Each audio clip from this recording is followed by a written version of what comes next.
Hello बच्चों, स्वागत है आप सभी का आज की वीडियो में। तो आज की वीडियो में हम लोग सीखेंगे क्लास 9th का चैप्टर नंबर पहला है संख्या पद्धति। इसकी जो प्रश्नावली 1.4 है, इसके प्रश्न नंबर 4 को आज की वीडियो में हम लोग हल करेंगे। तो आप लोग वीडियो को पूरा देखें। जो प्रश्न नंबर 4 है काफ़ी इंपॉर्टेंट प्रश्न है, क्योंकि प्रश्न परीक्षा में हर बार देखने को मिलता है, तो इसको एकदम अच्छे तरीके से आपको समझ लेना है। तो प्रश्न नंबर 4 है, संख्या रेखा पर √9.3 को निरूपित कीजिए। तो इसमें हमें √9.3 को संख्या रेखा पर दर्शाना है। तो आइए हम इसको समझ लेते हैं। तो इस प्रश्न को हल करने के लिए सबसे पहले आपको क्या करना है, 9.3 सेंटीमीटर की एक रेखा को खींच लेना है। तो इसको हम यहाँ खींच लेते हैं इस तरीके से।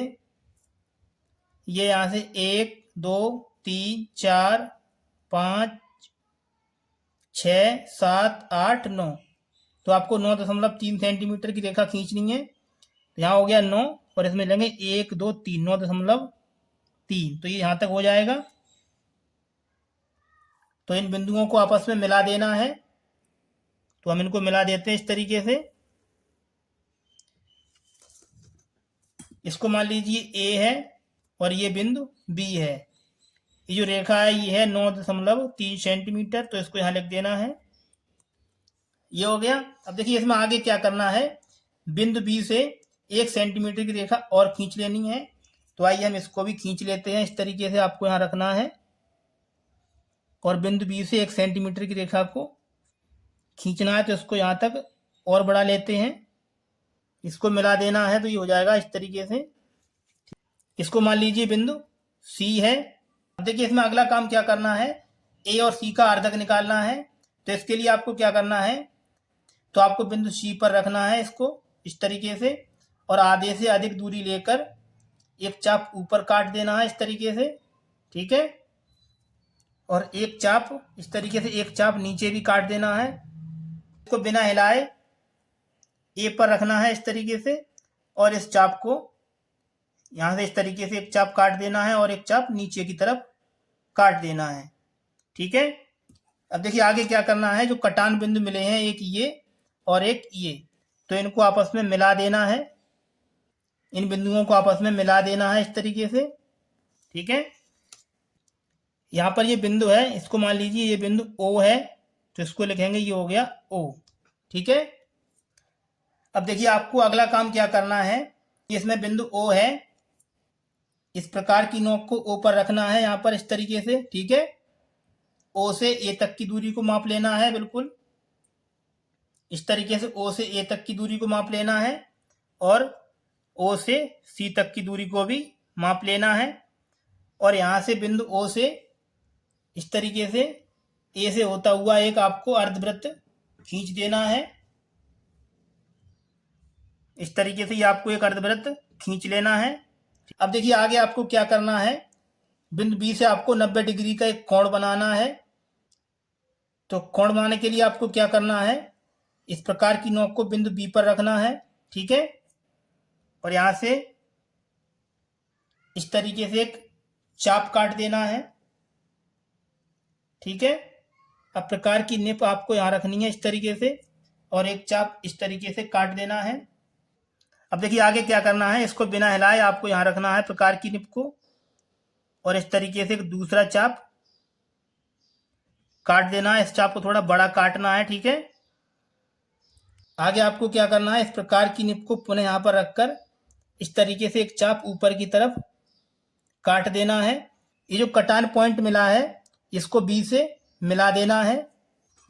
तो आइए इसको मिला देते हैं। इस तरीके से आपको पटरी की सहायता से इस कटान बिंदु को बी से मिला देना है। ये बिंदु है, इसको मान लीजिए डी है। तो यहाँ पर जो कोण बनेगा ये है 90 डिग्री का। अब देखिए इसमें जो बी डी है ये रेखा यहाँ से लेकर यहाँ तक की जो दूरी है ये है √9.3। तो इसको हमें दर्शाना है संख्या रेखा पर। तो इसके लिए आपको क्या करना है, बी से लेकर सी तक की जो दूरी है ये 1 सेंटीमीटर थी, तो इसको लिखेंगे यहाँ पर 0, इसको लिखेंगे 1, और इस रेखा को थोड़ा आगे और बढ़ा लेना है। तो आइए हम इसको बढ़ा देते हैं।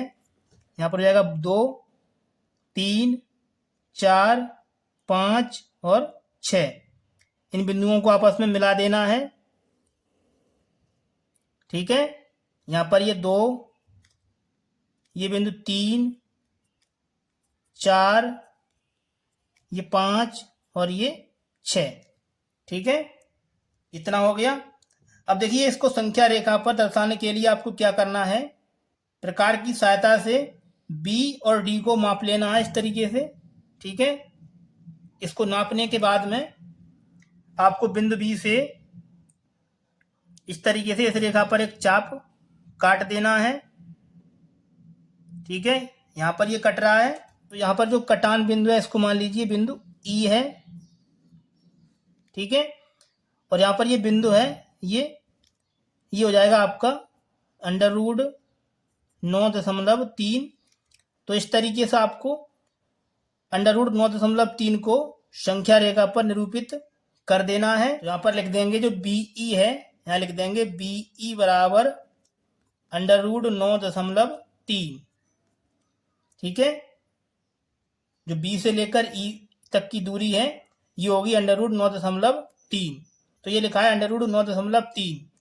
तो √9.3 का जो वर्गमूल होता है ये होता है 3.04। तो संख्या रेखा पर देखिए जो √9.3 का जो मान है ये 3 से थोड़ा बड़ा है, तो इसका वर्गमूल भी देखिए 3 से थोड़ा बड़ा है। तो इस तरीके से ये आपको संख्या रेखा पर निरूपित कर देना है। ये हो जाएगा इस प्रश्न का आंसर। यदि आप लोगों को कहीं पर भी कोई भी स्टेप समझ में नहीं आई है तो वीडियो को एक बार पुनः अवश्य देख लें। प्यारे बच्चों, यदि आप लोगों को हमारी ये वीडियो पसंद आई है तो वीडियो को लाइक करके हमारे चैनल को सब्सक्राइब अवश्य कर लें। तो चलिए बच्चों, मिलते हैं आपसे अगली वीडियो में। तब तक के लिए आप लोग अपनी अच्छे से स्टडी करते रहें।